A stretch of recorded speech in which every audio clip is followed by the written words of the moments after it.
how hard should you work? Well, that's a really difficult question. If you're going to die tomorrow, and then you probably shouldn't work very hard today at all.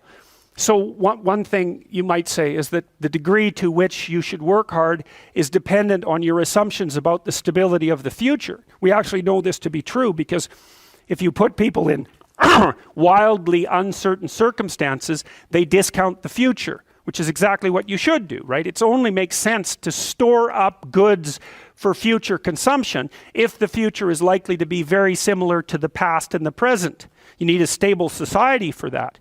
And conscientiousness only works in a stable society, because all you do otherwise, if you're piling up goods, which is kind of what conscientious people do, is leaving them there for the criminals to take, or waiting for the next chaotic upheaval to wipe out everything that you've stored. And so even conscientiousness is a kind of guess.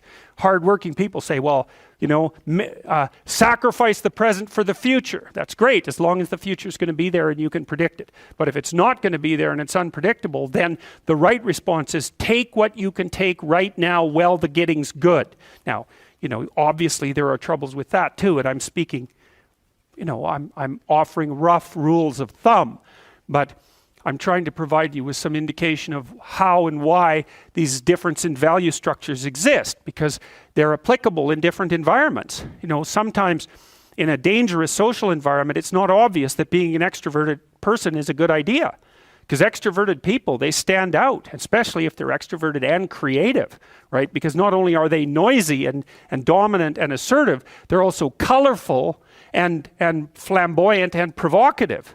Well, that's great if you're in a society that rewards that sort of thing, but if you have, you know, if you're ruled by an authoritarian king who wants absolutely no threat whatsoever to his stability ever, then dressing in gray and shutting the hell up is a really good survival tactic.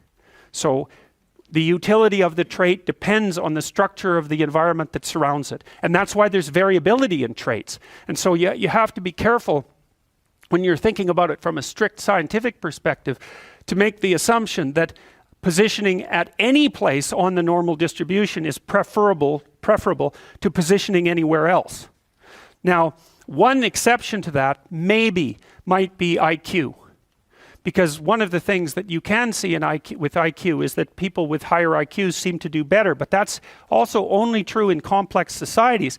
And then there's another problem that seems to emerge with IQ, and I don't know exactly what to make of this, but we know that as women's IQ increases, the probability that they're going to remain without a mate also increases, because women tend to mate across or up dominance hierarchies. And so if you're a woman with an IQ of 130, then you've already eliminated about 95% of the men. And that's only using one criteria. That's just straight intelligence. And so there also might be limitations to the utility of intelligence with regards to reproduction that we don't really understand very well yet.